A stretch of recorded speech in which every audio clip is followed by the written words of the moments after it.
கர்த்தர் நல்லவர், அவர் கிருபை என்றும் உள்ளது. ஆண்டவராகிய இயேசு கிறிஸ்துவின் நாமத்தினாலே உங்கள் ஒவ்வொருவருக்கும் அன்பின் வாழ்த்துக்கள். தேவ கிருபையும் சமாதானமும் உங்களுக்கு பெருகுவதாக. இன்றைக்கு மே மாதம் 15ஆம் தேதி வெள்ளிக்கிழமை. பிரியமானவர்களை, இன்று நாம் தியானிக்கும் வசனம் ஏசாயா 41வது அதிகாரம் 12வது வசனம். உன்னோடே போராடினவர்களை தேடியும் காணாதிருப்பாய். இது ஒரு வாக்குத்தத்த வசனம். இந்த ஏசாயா தீர்க்க தரிசன புத்தகத்துல கர்த்தருடைய வாக்குத்தத்தங்கள் ஏராளமாய் இருக்கின்றது. இது யாரை பார்த்து சொல்லப்படுகிறது என்றால், என் தாசனாகிய இஸ்ரவேலே, நான் தெரிந்து கொண்ட யாக்கோபே, என் சிநேகிதனான ஆபிரகாமின் சந்ததியே என்று சொல்லி தம் ஜனத்தை குறித்து இவ்விதமாக சொல்லுகின்றார். பாருங்களேன், என் தாசனாகிய இஸ்ரவேலே, அதாவது ஆபிரகாம் கர்த்தருக்கு பிரியமாக நடந்து கொண்டதினாலே சிநேகிதன் என்று அழைக்கப்படுகின்றார். அவருடைய சந்ததியை கர்த்தர் தமக்கென்று தெரிந்து கொண்டார். நான் தெரிந்து கொண்ட யாக்கோபே, என் சிநேகிதனான ஆபிரகாமின் சந்ததியே என்று சொல்லுகின்றார். ஆபிரகாமை சிநேகிதனை போல பாவித்து ஆண்டவர் நடத்தினதை பார்க்கின்றோம். அவருடைய சந்ததியை கர்த்தர் தம்முடைய ஜனமாக தெரிந்து கொண்டு ஆசீர்வதிக்கின்றார். அவர்களுக்கு கொடுக்கப்பட்ட வாக்கு தத்தம் அருமையான வாக்கு தத்தங்கள் இன்றைக்கு. நாம் தான் ஆவிக்குரிய இஸ்ரவேலர்கள். கர்த்தர் நம்மை பார்த்து என் தாசனாகிய இஸ்ரவேலே என்று சொல்லி தம் ஜனத்தை பார்த்து விதமாக சொல்லுகின்றார். கொடுக்கப்பட்ட அருமையான இந்த வாக்கு தத்தம் நமக்கு நேராக தான் இன்றைக்கு வருகின்றது. முன்னோடே போராடினவர்களை தேடியும் காணாதிருப்பாய். தேவ பிள்ளைகளுக்கு விரோதமாக போராட்டங்கள் ஆவிக்குரிய உலகத்துல இருந்தும் சரி, இந்த பூமியில இருந்தும் சரி, ஏராளமான போராட்டங்கள், யுத்தங்கள் உண்டுதான். ஆண்டவராகிய இயேசு கிறிஸ்து இந்த பூமியில வந்த பொழுது அவரை வனாந்தரத்துல சோதிக்கும்படியாக பிசாசு வந்தான் என்று பார்க்கிறோம். உலகம், மாமிசம், பிசாசு என்று சொல்லி மூன்றையும் இயேசு கிறிஸ்து இங்கு மனிதனாக அவதரித்து வந்த பொழுது ஜெயித்தார் என்பதை பார்க்கின்றோம். அவர் தேவகுமாரன் தான். ஆனாலும் கூட இந்த பூமியில பிறந்து வளர்ந்து எல்லாவற்றையும் புரிந்து மனுஷர்கள் படுகின்ற எல்லா பாடுகளையும் அறிந்து அதன் வழியாக சென்றார் என்று பார்க்கிறோம். எனவே அவர் உலகத்தை ஜெயித்தார், மாம்சத்தை ஜெயித்தார், பிசாசை ஜெயித்தார் என்று பார்க்கின்றோம். நமக்கும் கூட வருகின்ற போராட்டங்கள் உலகத்திலிருந்து வருவன. அதிகம் மாம்சத்தை ஜெயிக்க வேண்டியது அவசியமாக இருக்கின்றது. அதே போல பிசாசை ஜெயிக்க வேண்டியதும் அவசியமாக இருக்கின்றது. இவைகளெல்லாம் நம்மோடு போராடி கொண்டே இருக்கின்றன.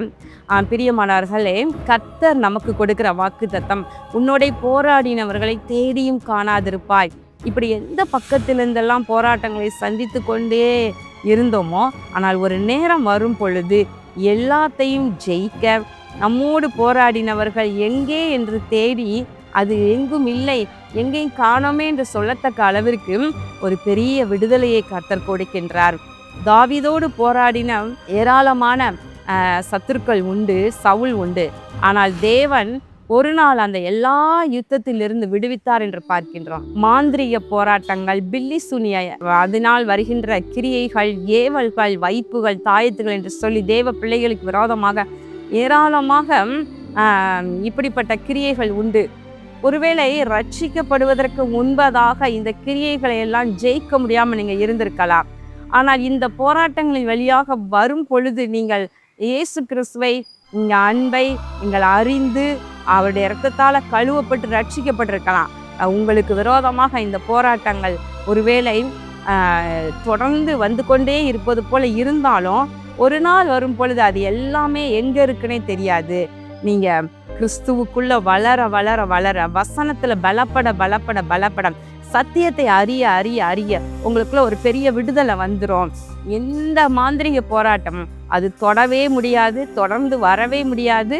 உங்களுக்கு அதுக்கு ஒரு வேறு பிரிவை கர்த்தர் கட்டளை இடுவார். அவைகள் முழுவதும் இழிபொருளாவதை நீங்க பார்க்க முடியும். அதனோடு கூட என்ன போராட்டமானாலும் சரி, என்ன பிரச்சனையா இருந்தாலும், ஒவ்வொருவருடைய பிரச்சனையும் வித்தியாசமானதாக இருக்கலாம்.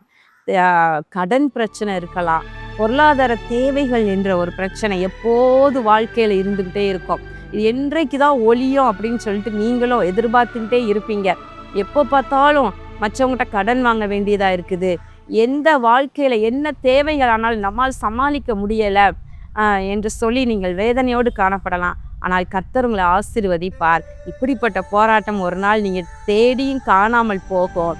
நீங்கள் மற்றவர்களுக்கு நீங்கள் உதவி செய்யும்படியாக கர்த்தர் உங்கள் கரங்களை பலப்படுத்துவார். சந்தேகமே இல்லை. இது போன்ற ஏராளமான காரியங்களை சொல்லிக்கொண்டே போகலாம். இதை நீங்கள் கேட்டுக்கொண்டிருக்கிற நீங்கள் எந்த போராட்டங்கள் உங்களை சுற்றிலும் நெருக்கி கொண்டே இருக்கிறதோ, உங்களை பின்தொடர்கிறதோ, ஒரு நாள் இவையெல்லாம் காணாமல் போய்விடும். இந்த வசனத்தின் பின்பகுதி, உன்னோட யுத்தம் பண்ணின மனுஷர் ஒன்றுமில்லாமல் இல்பொருளாவார்கள். நம்மோடு கூட யுத்தம் பண்ணிக்கிட்டே இருக்கிறவங்களுக்கு கூட, நம்ம வாழ்க்கையில இடையூறா இருந்து நமக்கு எதிராக யுத்தம் பண்ணிக்கிட்டே இருந்தாலும் கூட அது முழுவதுமாக அற்று போகும், அது இல்பொருளாகும் என்று சொல்லி கர்த்தர் வாக்குத்தத்தம் கொடுக்கிறார். பிரியமானவர்களே, இந்த வாக்குத்தத்தத்தை நீங்க உரிமையாக்கி கொள்ளுங்கள். உங்களை பின்தொடர்ந்து வருகின்ற எல்லா போராட்டங்களையும் ஒரு நாள் அற்று போகும்படி இல்பொருளாகும்படி செய்வார். நீங்கள் தேடியும் அது இல்லை என்று சொல்லுவீர்கள். கண்களை மூடி ஜெபம் பண்ணுவோமா? எங்கள் அன்பின் பரலோக பிதாவே, இதோ உன்னோடே போராடினவர்களை தேடியும் காணாதிருப்பாய்.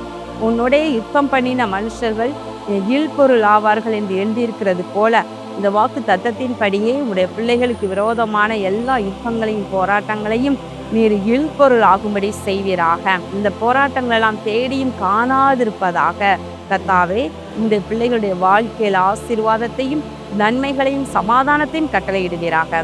இயேசு கிறிஸ்துவின் நாமத்தினால் இந்த ஜெபத்தை ஏறெடுக்கின்றேன் நல்ல பிதாவே. ஆமேன். கர்த்தர் உங்களை ஆசீர்வதிப்பாராக. ஆமேன்.